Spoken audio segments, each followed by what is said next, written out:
Good morning, everyone, and welcome to Brookings. I'm Mike O'Hanlon with the Foreign Policy Program and the Africa Security Initiative there, and I'm just delighted today, benefiting from the wonders of Zoom, to be joined by good friends and colleagues in Ivory Coast and in Paris, France. I have my, on the screen to my side is, but I don't know where relative to you, is Dr. Lise Howard, who is a professor at Georgetown University, where she's been teaching remotely 3,000 miles away all fall and winter, and doing her outstanding research on UN peacekeeping in Africa, having just published 2 years ago a tremendous book, Power in Peacekeeping, that has just won a major award, and that will be some of the basis, at least from my point of view, for the conversation today, although she has new updated results and findings to share with us as well. And we'll turn to her at the beginning of our conversation for some PowerPoint slides and presentation on recent UN peacekeeping in Africa. More on that in a second. We're also joined today by Dr. Kpohazounde, who is a longstanding UN expert on peacekeeping, currently based with the country team in Ivory Coast, where a major UN peacekeeping effort has recently concluded, but there are ongoing associated activities. And she's been in the past also involved in UN peacekeeping in central location in New York, if you will, but also in the field in the Central African Republic, South Sudan. She hails from the great country of Benin. And I should say that Dr. Lise Howard is also a field researcher who has been some of those same countries, as well as the Democratic Republic of Congo, my former Peace Corps location, and many other places on the continent as well. So let me just say one more word by way of framing the topic for today's conversation, and then we'll go first to Dr. Howard and then to Dr. Kpohazounde, have a couple of rounds of conversation amongst ourselves, and then invite your questions, which you can still send to events@brookings.edu. I think many of you who are following this know, but others may not, that the history of UN peacekeeping is actually pretty impressive.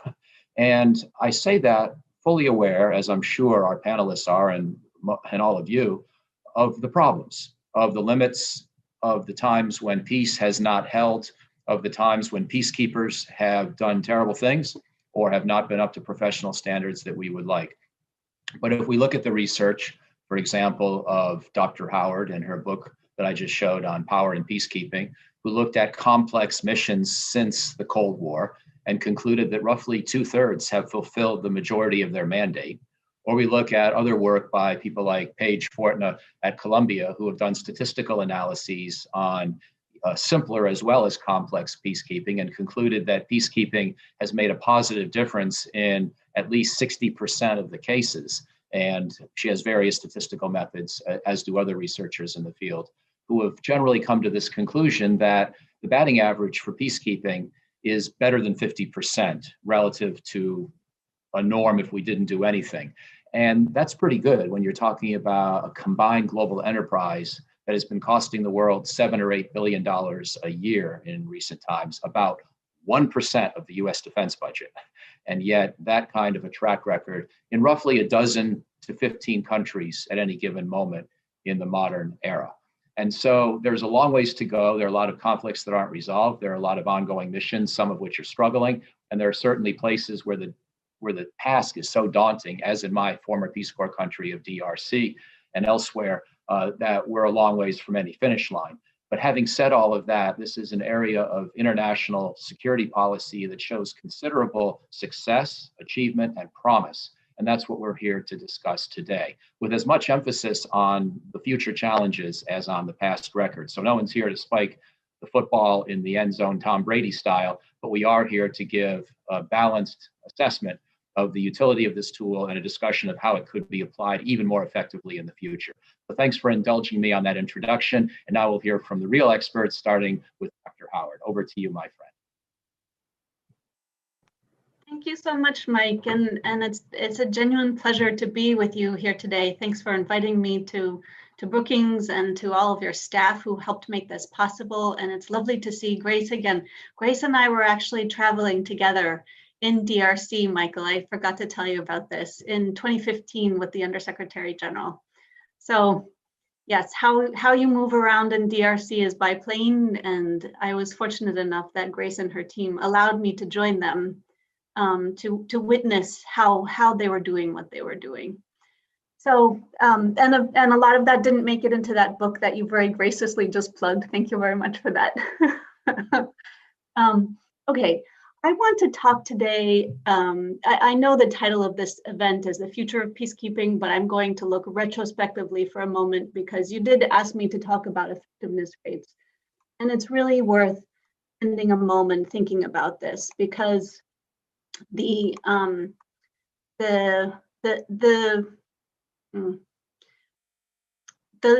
view of peacekeeping from the statistical studies is really not what it looks like on the ground. When you're on the ground in a mission, it generally feels, just as Michael said, like things are not working well. I mean, it seems like it must be how, or not all the time, but very frequently there are crises, large and small, and it's hard to get a big picture of what it would look like were peacekeepers not there. And so I'm drawing on two recent pieces. This one I wrote with Barb Walter and Paige Fortna in the British Journal of Political Science that just came out, and most of what I'm talking about is from that. And then I'm also referencing, of course, a book that Michael very graciously plugged that I was doing the research for with Grace, thanks to Grace in part, a good 6 years ago. Okay, so I want to say 6 things basically. To look at the relationship between peacekeeping and civilian deaths, talk for a moment about sexual exploitation and abuse and sexual and gender-based violence, talk about a few other findings. Mike, you already noted that we're looking at about a 2/3 success rate for the completed missions. I'll say 2 things about peacekeeping in Africa. And then you'd asked us to say a little bit about maybe a word of advice for the new administration. And I have 2. I am I'm an academic, right? So I am slightly uncomfortable with the concept of telling other people what to do because that has never been my job. But I'll venture into that terrain when asked. So what was that? Please do. Yes, okay. You're invited. I'm going to summarize several dozen mainly statistical studies. That sounds breathtakingly boring. And I promise you I will not show any regression tables or any actual results. I'm just going to summarize some things, some of the main findings. And most of these are from studies in the last 3 years, really. And so the first priority of all complex peacekeeping missions today is the protection of civilians. And so we want to ask this question: are peacekeepers protecting civilian lives? Are they fulfilling this most basic part of the mandate? And I will tell you that there is an avalanche of evidence that peacekeepers are protecting civilians. So they're protecting civilians during conflict. These are, I'm summarizing 14 peer-reviewed quantitative studies. These have been published in the top journals of political science and international relations. These are produced by different research teams on different continents using different data sets, measuring peacekeeping in different ways, using controls, many different controls, every control you can imagine. They're not all necessarily about peacekeeping, but they are all reproducing, they're all in different ways, the same general result, which is that all else equal, peacekeepers are protecting civilians from dying. Civilians die less often when there are UN blue helmets deployed. So that's 10 studies. And there's also this interesting finding that it's not only more peacekeepers, but it's also something to do with the diversity of peacekeepers that helps produce less death. So when we think of war fighting forces, unity, so unity of command and homogeneous training is very important. But in contrast with war fighting, for peacekeeping, it's helpful to have many different skill sets.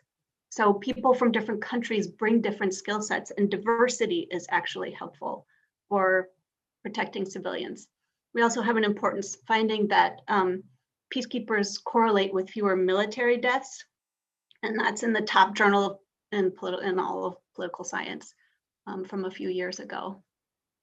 Now, when it comes to sexual exploitation and abuse and sexual and gender-based violence, I think many of us know that there is a sexual abuse problem in peacekeeping that peacekeepers have had to grapple with, and that is not resolved. And so this is a part of our reality. And at the same time, when we look across sexual violence and gender-based violence during conflict, we have less sexual and gender-based violence when there are UN peacekeepers deployed. So in other words, peacekeepers are not only protecting civilians from dying, they're also preventing sexual violence during conflict. These are two studies, two very recent studies that show this in different ways. We also have very good evidence that with more UN peacekeepers, we see a greater risk of transactional sex. In other words, we see more prostitution and more trafficking. And that problem, the problem of trafficking associated with peacekeeping, is one that the US and everyone else has to address, right? Because this cannot be happening. Like this has to stop. You can't have sex trafficking around peacekeeping missions unless some very big things change, maybe. No, not unless. Rewind that. We also know that with more women, we see less sexual exploitation and abuse committed by peacekeepers themselves. And the problem is the pool of women in national militaries and in police forces is not huge. And so there's a limited possibility of adding more women to peacekeeping forces. And so what really needs to change is the culture of peacekeeping. It's not simply a question in my mind of adding more women and stirring, because that supply is not there unless we create the supply, unless there is a really concerted effort to train more women, military and police, to participate in peacekeeping. So those are some big findings. Some others, a few others. Being mindful of the time. Peacekeepers prevent the spread of violence. So they prevent the spread of violence both within countries, and we know that civil wars tend to spread across borders, and when there are UN peacekeepers deployed, there is less spread of violence across borders. They also help to keep the peace once it's ended. We know that civil wars recur. That is a phenomenon, that is a problem of civil wars, is that they start and stop and start and stop. We have less recurrence of civil war and shorter civil wars when peacekeepers are deployed. And those studies are a little bit old, so I would be interested to see whether these findings still hold. We also have this slew of research in the last year or two. Oh, and that book is 2021, the top one, that peacekeepers produce better post-conflict institutions. So if you look at civil wars without peacekeepers as opposed to with them, we see better results in the rule of law, so in legal structures, in police forces, in the reform of the military and civilian control over the military, civil military relations, in legal systems. The jury's out about whether peacekeepers have a beneficial effect on democracy. But what we do know, because studies have found that it can go both ways, I mean, it's just inconclusive. But what we do know is that there is a correlation between the presence of UN peacekeepers and more robust civil society. And since civil society is the building block of democracy, civil society is, for most folks who study democracy, civil society is far more important than elections, right? If you have a civil society, the chances of a country transitioning to democracy rise significantly. And peacekeepers correlate with a more robust civil society.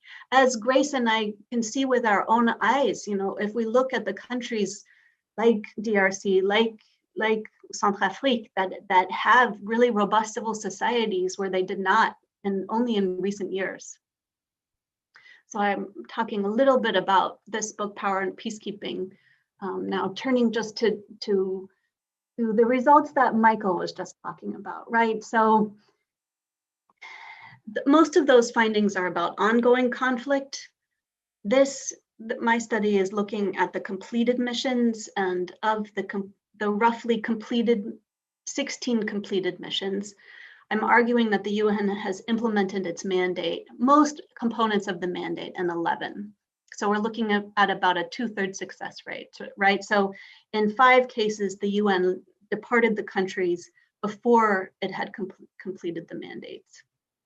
And I'll just note my little dig at counterinsurgency, which is that counterinsurgency has had declining success rates. It's not just Afghanistan and Iraq. Counterinsurgency as a method of intervention has been declining in success for the last 100 years. It's not something that's recent. This is something that military historians have noted for a very long time, that counterinsurgency as a mode of intervention is really not particularly effective. So here's the list of successful cases. We noted Côte d'Ivoire, which is where Grace is right now, and the failed cases where the peacekeepers left before they implemented their mandates for a variety of reasons, Haiti being the most recently, when peacekeepers brought cholera to Haiti, resulting in close to 10,000 deaths from cholera right now. So it's not to say that everything is hunky-dory. Tragedy is not adequate to describe what happened in Haiti, or what is continuing to happen in Haiti. Okay, so turning to the picture in Africa very, very briefly. Of the 12 current peacekeeping missions in the world, 5 of them are complex and 4 of those are in Africa. So we have large stabilization missions in Mali, in Congo, in the Central African Republic, and in South Sudan. The mission in Darfur, the hybrid mission with the AU, closed down at the end of last year. I also want to note, so the 5th complex mission is of course in Lebanon. So the most complex peacekeeping that we have right now is in Africa. And I also want to highlight that it is Africans increasingly who are UN peacekeepers. I'm not going to go through that list, but I will just, and this chart is a little bit complicated, but I just want to note that in between 2014, 2013, 2014, if we look at this dark blue line, the dark blue line are troop contributors from South Asia. We think of peacekeepers, the modal peacekeeper. I think for people who've been working on peacekeeping for a long time, I have in my mind, and I think many others do also, that most peacekeepers come from India, Pakistan, Bangladesh, Nepal. That shifted in 2013. And the continent became the main supplier of peacekeepers by the end of 2014. So that now most UN peacekeepers come from African countries. So Africa is the continent that supplies the most UN peacekeepers. So South Asia, that has shifted from South Asia to Africa. Lise, could I just interject and ask, that doesn't even include the forces in Somalia, right? Which are being supplied by, it's mandated by the UN, but it's run by the African Union, right? Right. Somalia. No, it's mandated by the AU. UNISOM. That is an entirely AU mission. There are a few small UN support missions that assist UNISOM. AMISOM. It's not UNISOM, it's AMISOM. It's the one AU peacekeeping mission right now. Okay. Final point. We have this US administration, a Biden administration that wants to show how that wants to make sure that US foreign policy moves benefit Americans. And the question is, why is it important to invest in peacekeeping? As Michael noted, peacekeeping is inexpensive. It costs somewhere between 8 and 100 times less to send UN peacekeepers to a conflict than it does to send US forces. Peacekeepers reduce armed conflict. When we have less armed conflict, we have less refugees, we have less migration. And since those are problems that affect everyone, most notably the refugees themselves, right? They are the ones who suffer most from from displacement. It makes sense to invest in peacekeeping. So peacekeeping reduces the need for people to flee. And if we think, especially here in Europe, there is a lot of conversations about how to help people stay home. This is one way to think about it. So to summarize, UN peacekeeping has been effective. Africans are UN peacekeepers, and increasingly UN peacekeepers are Africans. And peacekeeping is a worthy investment, considering how robust the results are and how little it costs. And that's what I have to say. Thanks. Lise, that's fantastic. And I'm going to come back in the second round to ask you a little bit about the mechanisms by which peacekeeping is effective, because I think your book is so good and clear at explaining that: persuasion, inducement, compellence, but short of the use of military force, just to tee those up. But I did want to have one tiny follow-up before we go to Grace, which would be in your first point about how UN peacekeepers do generally a good job of reducing civilian death.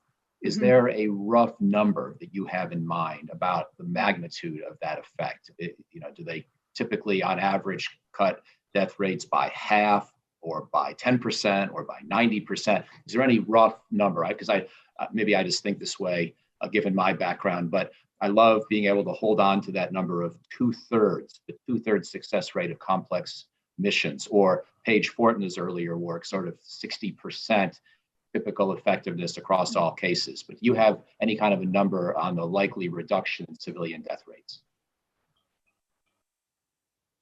I do not have that off the top of my head, because every study has a different number, right, and there are 14 of them. But I can get you something. I can find you that answer.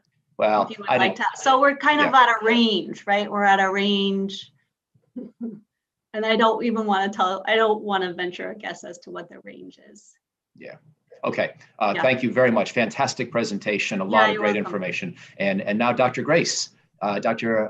Kpohazounde, we would love to hear your perspective from the field, from Cote d'Ivoire, from your past experiences in New York at the peacekeeping headquarters. Thank you for joining us, and over to you, my friend. Thanks a lot, Michael, and Lise. It's sure lovely to see you here as well. Looking at Lise's presentation, I have to say I'm always happy when I hear academics provide useful criticism and useful contribution when analyzing peacekeeping operations. It hasn't always been the case. So for that, I want to thank Lise for her work in powering peacekeeping. Just a few thoughts about the effectiveness of peacekeeping as a whole. And then I want to touch a bit about the framework and the scope of peacekeeping, more specifically the things that make or that help make peacekeeping effective. I'll touch thereafter on the challenges, and then a few words about the Biden administration if they can get a bit more involved. So yes, I agree with Lise. Peacekeeping has been effective overall. And when you look at Africa, from the 1960s to today, we have had periods where we had about 25 peacekeeping operations deployed on the continent. Today we have about 7. So it means that there has been stability on the continent. And I like to think that somehow peacekeeping operations have contributed to that stability. Now, in some cases, before we get that success, we need to have several iterations of a peacekeeping operation. In Cote d'Ivoire, for instance, where I'm currently based, the peacekeeping operation left in 2017. It was UNOSI. But before UNOSI, we had another mission in the DRC, which is the case that may be the most known to everyone. In the 1960s, we have had MONUC, and then we had a different form, and now we have MONUSCO. Liberia, it is the same case. Different iteration of peacekeeping operations, but ultimately, when I look at the continent as a whole, and when I look at the contribution of peacekeeping, I agree with Lise, and I agree with you, it is a positive contribution. Now, in terms of the framework and the things that really help make peacekeeping effective, and I think it's important for us to focus a bit more on that if you want to continue getting it right. The one thing Can Grace, you hear me? we're losing you a little. I wonder, maybe for the time of your presentation, you might want to turn off your video just to make sure we hear your voice loud and clear. That's a good idea. That's good. Let me turn the video off then. All right, can you hear me? Yes, very good. Okay. So when we think about UN peacekeeping, the most visible sign are the blue helmets, the military, the police, the uniformed personnel. But I want to stress that peacekeeping is first and foremost a political tool. It is a political tool that really needs to have the buy-in of all of its constituencies from the get-go. And that means the Security Council, it means the troop contributing countries. And as Liz has said, more and more, we have seen the demographic of TCCs evolve from Asian contributors to African contributors. And of course, we also need to have the buy-in of those who are going to fit the bill, who are going to pay the money for peacekeeping. Now, the reason why over the past decades, peacekeeping,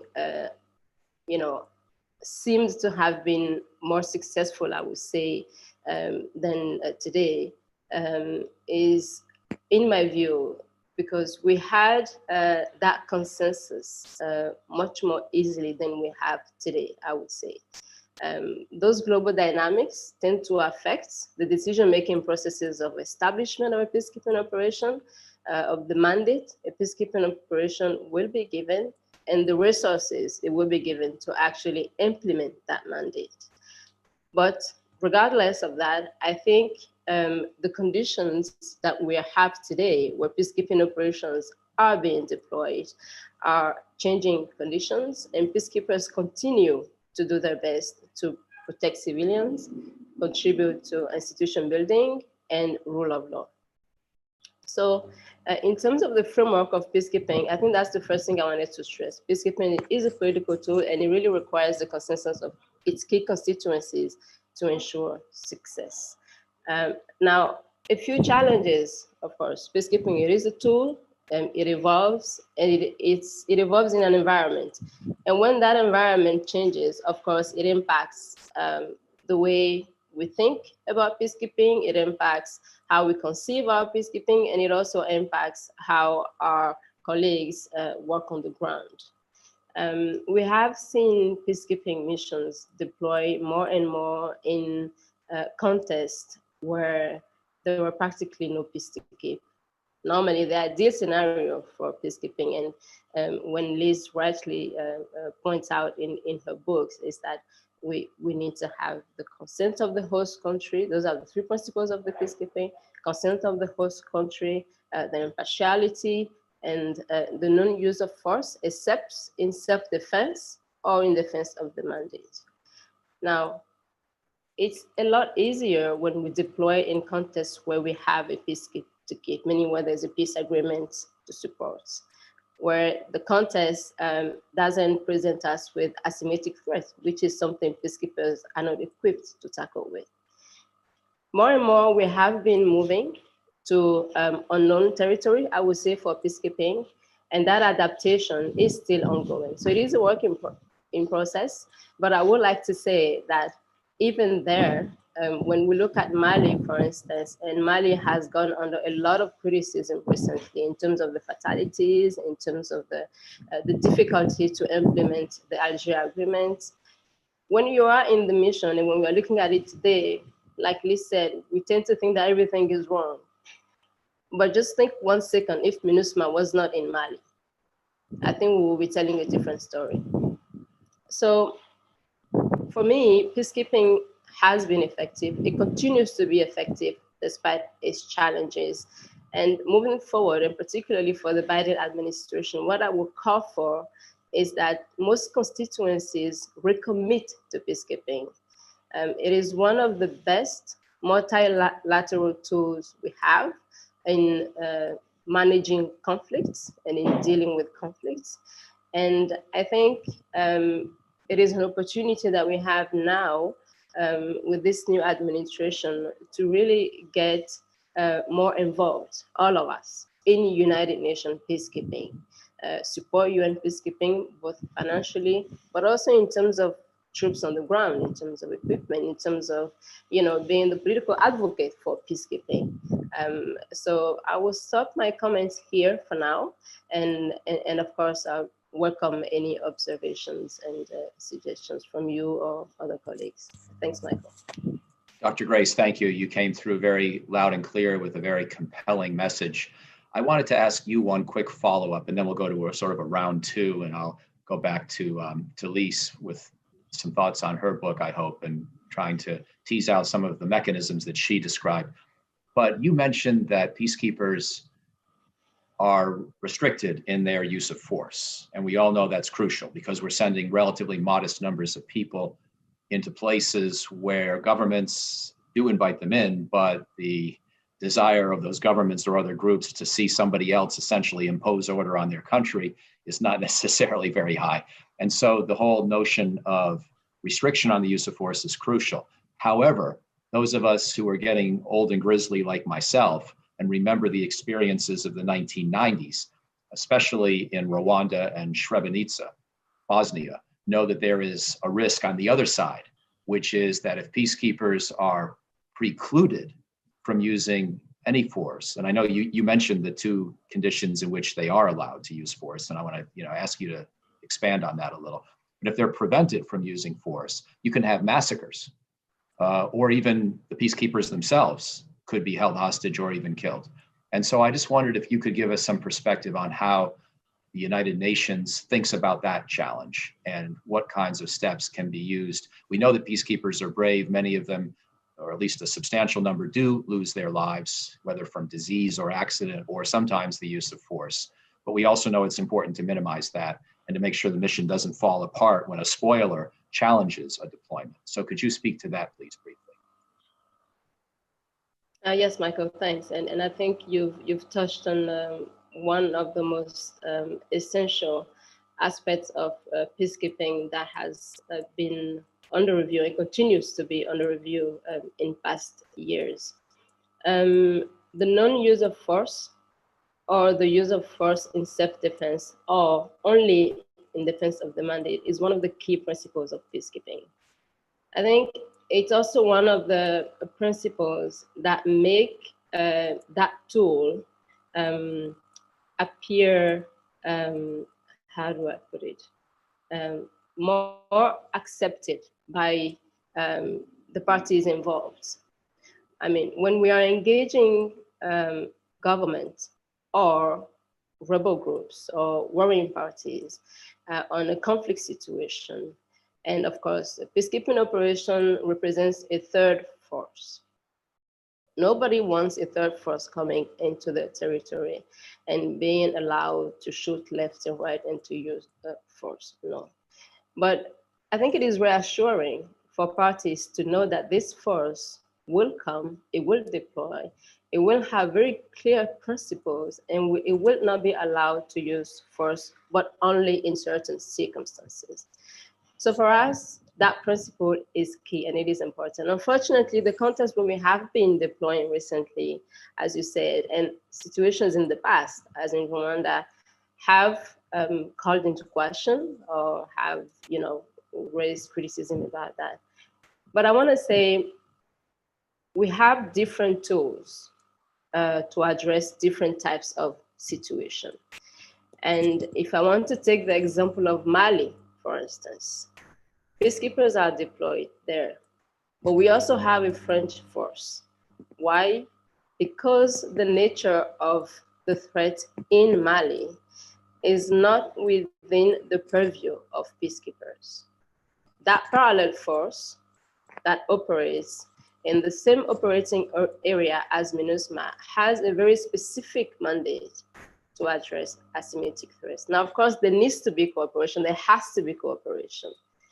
And that is what we call for. I will also discuss CAR.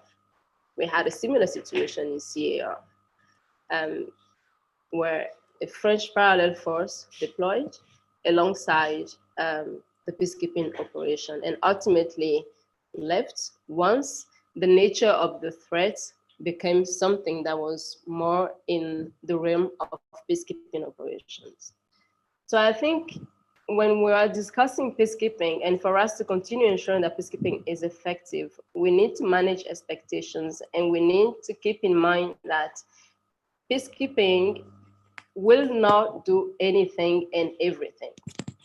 Peacekeeping is a very specific tool, and it needs certain conditions to function. Now, peacekeeping should adapt because the world is changing, and that adaptation is going along. I think in the DRC, we had the Forced Intervention Brigade, the FIB. We are experimenting because that tool needs to continue to be relevant in light of the evolving nature of the conflict. So in a nutshell, that use of force principle is essential to peacekeeping. Failures that we have had and the perception that the implementation of that principle may have contributed to our failure, I think we need to be candid on peacekeeping and simply understand that the tool is designed for certain types of conflict and not for everything. And other actors are best placed to intervene. Thank you. Thank you, Grace. That's fantastic. So now I want to go back to Lise and ask her about the mechanisms by which UN peacekeeping can be so effective, because it's almost counterintuitive that such minimally equipped and resourced deployments can have such a positive effect.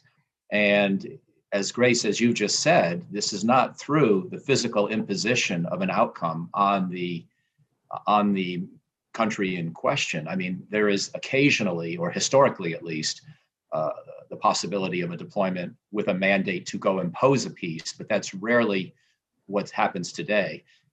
Maybe it's not happening anywhere today, in fact, by my knowledge, and yet somehow peacekeeping works. And so how could that be?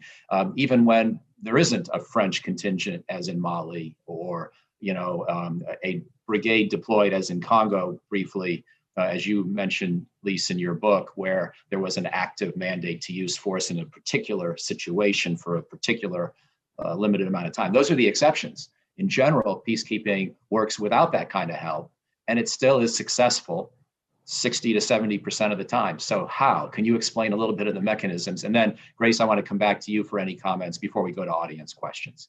So Lise, please let us know how this works. I want to repeat some words that Grace just said, which is that we have different tools for different situations, right? So, and peacekeeping is not a tool that will solve all problems. I will say that since the genocide in Rwanda in 1994 and the genocide in Srebrenica in 1995, if we think back to that, it's been more than 15 years when peacekeepers, more than 25 years, when UN peacekeepers have been deployed and there's been a genocide under their watch, right? So it has been a long time. We've had many, many years of peacekeepers without them witnessing genocide.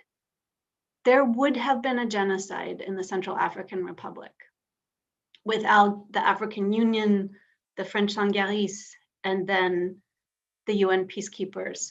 Last week, there would have been a coup in the Central African Republic had the UN peacekeepers not held the line. So they're being asked to do things that are beyond the scope of peacekeeping right now. The mission in the Central African Republic has 4 quick reaction forces, and those act more as military forces as opposed to peacekeepers. How do peacekeepers change behavior? There are different ways in which one can change behavior in general, right? We can persuade using words. So I think power falls into 3 categories. So power is the ability to change someone's behavior. We can engage in soft power using words. That's what we're doing today. Is we're engaging in the soft power, trying to change minds to change behavior.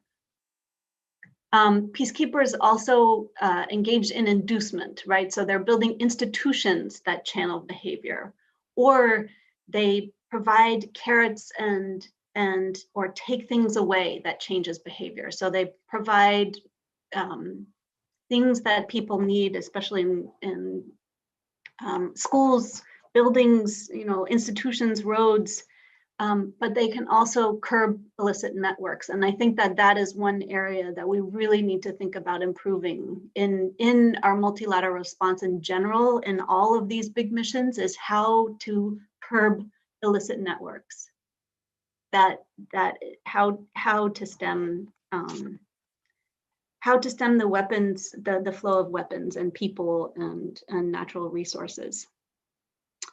And the third way in which, so we have persuasion, which is non-material, and then two material forms of the exercise of power. Institutions, like so inducement, you can induce people to change their behavior, and then you can also hit them with a stick or use compellent force. And that is what national militaries do. That's what they train to do. They train to fight and win wars using military means. That's changing. Granted, that's changing in the context of asymmetric warfare and gray war and information war. But that is the primary idea of what a military is, right? It's to use compellence to get somebody to change behavior. That part of coercion is not what peacekeepers are very good at, right? Peacekeepers come from dozens of different countries. They don't train together before they deploy. They don't always speak each other's languages. The command and control doesn't work like a national military command and control. So you can ask them to do, you can ask peacekeepers to do some things, like right now protecting Bangui and holding the line. They can defend. They are able to defend, but they are not able to exercise compellent force to defeat the armed groups. That is not something that peacekeepers are capable of doing. They can undermine rebel groups' capacity to engage in warfare, but they are not going to defeat any rebel groups by the use of force. So that is the question now in the Central African Republic, which is the most desperate of all missions right now, right? They're at a breaking point right now. Peacekeepers are holding the line. There are more elections coming up this weekend, and 200,000 people were just displaced in the last 2 weeks. So the question now is, what can peacekeepers do? The mission is asking for more troops. That is the main thing they're asking for. They need help very much so right now. So Rwanda and Russia are coming to the aid of the mission. And if we think about the future of peacekeeping, we want to be thinking about who will be the main actors on the horizon. Rwanda is already proving itself. China is moving through, and I think we know that if China becomes the main actor in UN peacekeeping, which it's slated to do right now, peacekeepers are no longer going to be as concerned with democracy, human rights, gender provisions, those types of exercises. So looking on the horizon of the future of UN peacekeeping, unless the US and others decide to recommit to peacekeeping, the future of peacekeeping is Chinese, in my view, of UN peacekeeping will be Chinese. That's not all a good thing, even if we can partially commend Chinese for wanting to be somewhat engaged. We probably want to watch it, if I hear you correctly. Grace, any comments you'd like to offer at this juncture? And then I've got about a half dozen audience questions that I'd like to see if we can fit most in our remaining 15 minutes. Yeah, just a few things about the future of peacekeeping, and I find it interesting that Lise says that the future of peacekeeping is Chinese. Yes, it is. I mean, they are a bit more involved, but we'll see. The other two things that come to mind when I think about the future of peacekeeping is, I believe we will see, or there will be the need for more partnerships, and at two levels. More and more, we're seeing regional organizations in Africa getting involved in peacekeeping operations on the continent. So I think the future of peacekeeping in Africa, first of all, will depend on partnerships between international organizations like the United Nations and regional organizations, with a clear division of mandate and the comparative advantage of both. The other type of partnership that we will see in terms of the future of peacekeeping in Africa will depend on the nature of the threat. I mean, peacekeeping will have to partner with other tools, sometimes on the same operating area and in the same context in Africa to be able to succeed.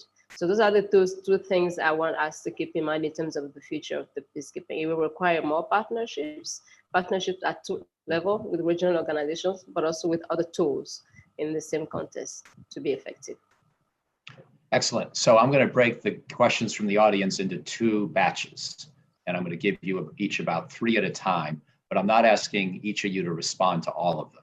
So feel free to cherry pick those where you have the most that you want to say, and we'll see if we have time for 2 rounds of that.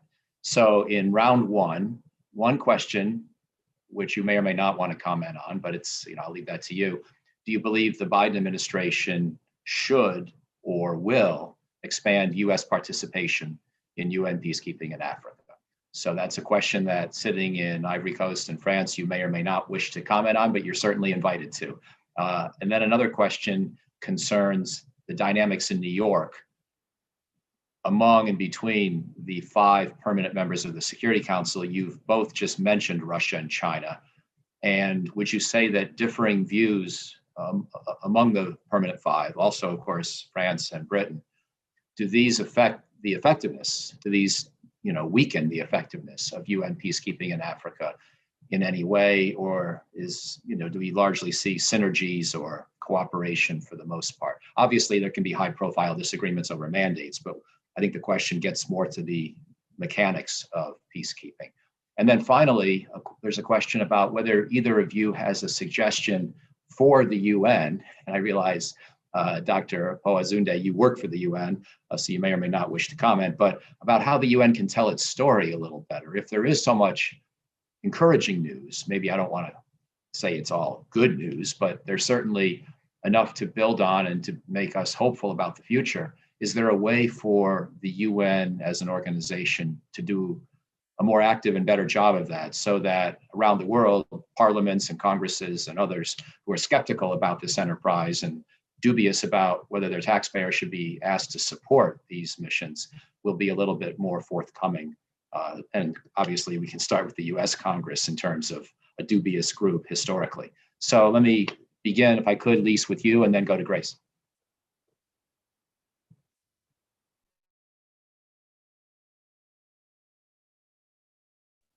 You're still muted, Lise. Thank you. I feel like I tell people that all day long. Anyway, yeah. I'll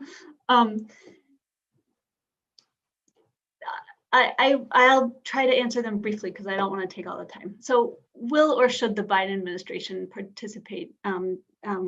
expand participation in peacekeeping? I think the Biden administration will.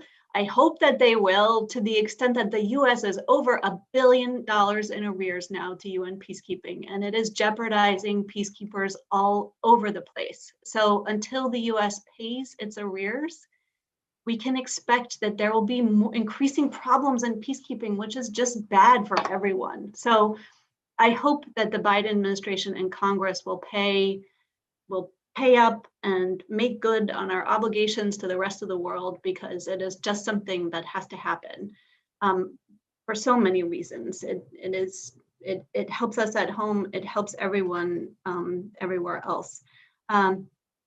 So expand financial participation in terms of actually sending U.S. troops. Our military forces don't train to engage in peacekeeping. We train others to keep the peace, but I don't think that we would want to see at any moment an increase in either US or French or any P5, honestly, participation in peacekeeping because of the impartiality requirement, which gets to the third question about the UN. Peacekeeping only works because when peacekeepers behave legitimately, and legitimacy is based on adherence to those 3 things that everyone can agree to that Grace was talking about, right? So impartiality means that the great powers do not participate in peacekeeping. They don't take sides. It's very hard for them not to take sides. Consent of the warring parties and the limited use of force. Adhering to those rules of peacekeeping are what has enhanced the legitimacy which plays into the effectiveness in peacekeeping. And how can the UN tell its story better? I don't know. I think when folks in the UN say the types of things that I just said, it sounds like propaganda. I don't know why. It's like it's just, what can I say? It is what it is. And I will also say that for all of those studies, for researchers, it doesn't matter what the finding is. It just matters that you have a significant finding. So that the finding is that UN peacekeepers save civilian lives is publishable, and that's what furthers our careers. But nobody's like wed to peacekeeping as a thing. It just happens to be a finding that you can get published to further your career. But so in that sense, it might be helpful to have scholars talk about peacekeeping a little bit more. Excellent, okay. As we're doing today. So I'm again grateful to both of you. Yeah, and Dr. Grace, over to you, my friend, for any responses to those 3 questions before we go to the final round. Yeah, so very, very quickly about the US administration, yeah, I would say yes. Peacekeeping is most effective when, all member states commit to it as a tool. And of course, the United States is a member state of the UN. It is not just any member state, it is also a permanent member in the Security Council. So I think, yes, the US should recommit to peacekeeping. I think like Lise, I'm not convinced and I'm not sure that the US would want to send troops on the ground, but in any case, it should recommit politically, but also financially. Also in terms of training, that's quite possible as well, but it is a big yes for me. Do views in the council affect peacekeeping operation? Like Lise said, we do have those principles, and I like to sit here in front of all of you and say that they don't affect. But there is a reality that is out there. And the truth is that peacekeeping operations are more effective when we have a consensus, a unanimity among council members. Those who decide on when, where peacekeeping will deploy, and how much money will be allocated to that mission. So of course, when they all get together, it's easier for the mission to operate. And when they don't get along, especially in a particular topic, it can affect the work of the mission. If I started talking about how good UN peacekeeping was, of course, everybody will look at me and say, well, you won't say the opposite. And even sitting here talking about UN peacekeeping in Africa and how good it is, I feel a bit uncomfortable. But yeah, we're not very good at telling our own story. I agree, but I think Lise's suggestion is the best. We need others to come and see peacekeeping for themselves, study peacekeeping for what it is, objectively, and tell it like it is. We have challenges, but overall, if peacekeeping did not exist, someone would have to invent it. That's it. Thank you. Okay, final round, and this one has 5 questions.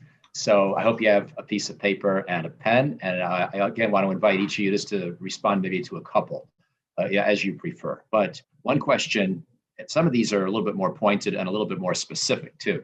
So one question is, how can peacekeeping missions be successful when the host nations often don't even issue timely visas for necessary rotations and deployments? So for example, Sudan, I think, has sometimes slowed things down in this regard. That's question 1. Question 2 is about DRC and a critique of the mission there. And with, I think now 15,000 UN soldiers, like it used to be 20,000, and roughly $1 billion a year budget, why has progress been so difficult? And why do we still see civilians threatened and even hurt within meters of UN bases at times? Is the mandate there too weak, or is the force too incapable?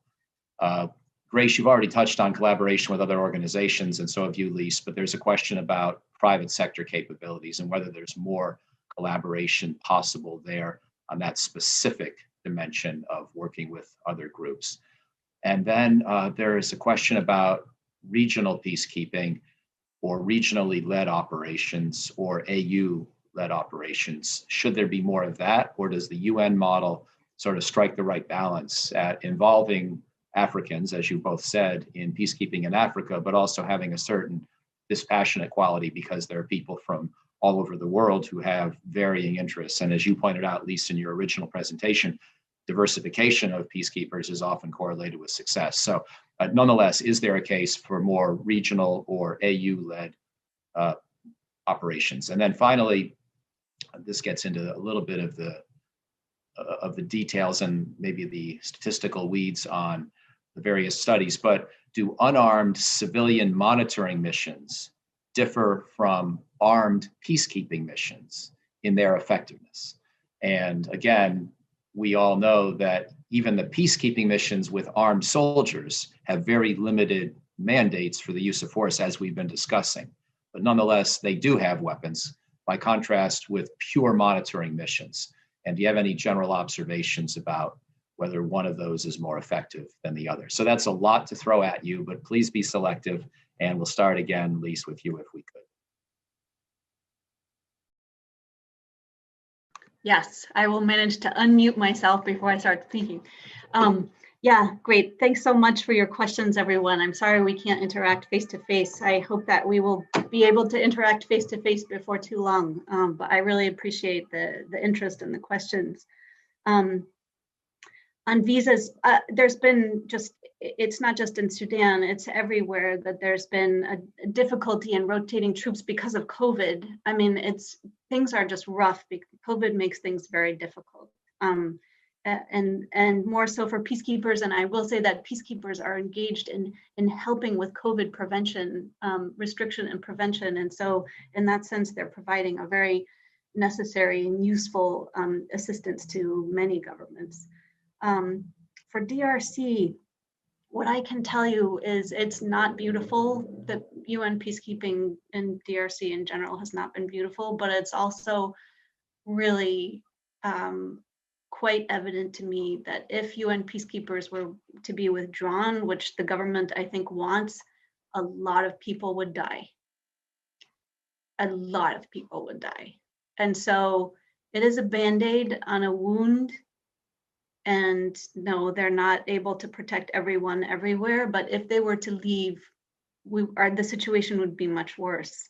Could it get better? Absolutely. How could it get better? It's about curbing illicit networks. It's about, in my mind, it really is about reining in the political economy of conflict, which is not what peacekeepers do. It is up to other actors, partners, as Grace was talking about, to rein in the political economy of conflict. Once we rein in those political economies, those networks, those illicit networks, bring things above board, I think that's when, actually, maybe that's where the role of the private sector would come in, and making sure that actors behave, that they engage economically above board. Should there be more regional peacekeeping? The AU in Somalia right now is not engaging in peacekeeping. That is war fighting in Somalia. So they're two different things. About observers, there's a finding that many studies have found that the unarmed observers or lightly armed observer missions do not fare well, but there are so few of them. There are so few in number that the finding is not very robust. It's just something we haven't tried very much. I will say that, and so it's inconclusive, and sometimes it seems like it's a negative correlation. So what I will say is that for elections, we know that unarmed election observers have positive effects on elections, even in conflict zones, which suggests to me that it might be possible to engage in peacekeeping without being armed. And I'll leave it at that. But thank you so much for your questions and for the session today. And for those excellent answers. And so Dr. Grace, over to you for your final thoughts, please, my friend. Yeah, thanks. The question about the visas, I think maybe the person who was asking the question was maybe talking more about the issue we often have in peacekeeping operation, which is the consent of the host country. Sometimes that consent tends to erode over time, and the agreement that the host country has signed to facilitate certain processes to a UN operation When things get a little difficult, when the mission becomes a bit vocal, for instance, on issues related to human rights, the host country can use those as a tool to sort of try to impress upon the peacekeeping operation. So it is a reality that we face in a lot of countries. The consent of the host country can erode, but I think overall, most of our peacekeeping operations do stand their ground as we should. And I know that Sudan has been a notorious case about this. And I also know that our colleagues on the ground are doing the best that they can. In terms of the DRC, yeah, I mean, I've heard and read so much about the DRC. I've been to the DRC, and I want to disagree with you a bit on this, Lise. I actually think that our missions in the DRC have had very positive effects. It hasn't been that bad, because if you look at the size of the country, if you look at the issues that affect that country, I'm not even sure if DRC would still have the frontiers that it has today, its territorial integrity, if we didn't have a peacekeeping operation deployed there. So yes, I agree. It has been there forever. It has taken different shapes and different sizes, and some even joke about it, that someone born in the 60s in the DRC today has never known or seen his or her country without a peacekeeping, and it is unfortunate. But I say it takes the time that we need to really get it right. And it may be, it is taking quite a while in the DRC, I agree, but I am convinced that the effort is worthwhile. A few things that can be adjusted here or there, yes, I agree. And as Lise said, the dynamics and the issues are such that we may also want to consider involving the private sector at some point. So I would say, yeah, the DRC is a complicated case, but we shouldn't see things, completely as the glass half empty. I want to see it as half full on the DRC. The regional peacekeeping, it will be on a case-by-case basis, I think. I do think that we will be seeing more of those, because the AU, ECOWAS, and other regional organizations are getting more involved in managing and dealing with conflict situations on the continent, as they should. It is true that the UN has an advantage in terms of the diversity it brings, in terms of the technicalities of the work, of its broad experience. But I think that regional peacekeeping is a reality that we just have to accept, and the UN will continue working and partnering with regional peacekeeping operations on a case-by-case basis. As for the last question, unarmed observers as opposed to armed soldiers, the effectiveness, again, I think this is on a case-by-case basis. In some situations, unarmed civilians will do much better than other contests where you already have parties that are at each other's throats, where the context is already pretty tense, and if you bring in someone who's armed, it may create a sort of a reaction, I would say. But I think unarmed versus armed, it depends on the context, but both are effective. In closing, let me add one brief personal note to back you both up on DRC, because I heard you both support the mission, even while acknowledging its mistakes. And let me just say, because I don't have anything like the expertise the two of you do, but I do have the memory of what Congo was like when it was Zaire in the 80s, and then, of course, followed it into the 90s. I know how much worse things can be in Congo than they are today. And that's not because of the Congolese people, who are some of the most wonderful people I've ever met, and I'm sure you both agree with me. It's because of the history of horrible colonial rule and fractious politics and Mobutu's strong-armed autocracy that prevented institutions from forming, and then the sheer size of the country and the difficulty of controlling that space in any meaningful way. And all these things plague the Congolese people. And therefore, the benchmark against which we're measuring the effectiveness of this mission has to be realistic, aware of what can and has happened in the absence of any kind of effort to try to prevent even worse things from transpiring. So thank you for both saying such good things about Congo specifically, even as you've also acknowledged and underscored the importance of improvement. And thank you both in general, Dr. Kpohazounde and Dr. Howard, for your work and for being with us today. It's really been a fantastic conversation. We're very grateful at Brookings, and I know many others are as well. So we'll sign off now and wish you all the very best. Thank you, Michael. It's been a pleasure. Thank you so much. Really appreciate the opportunity. All right. Bye, everybody. Bye, Lise. All the best. Bye-bye. Bye, Grace. Thanks for watching. Be sure to like and subscribe for more videos from Brookings.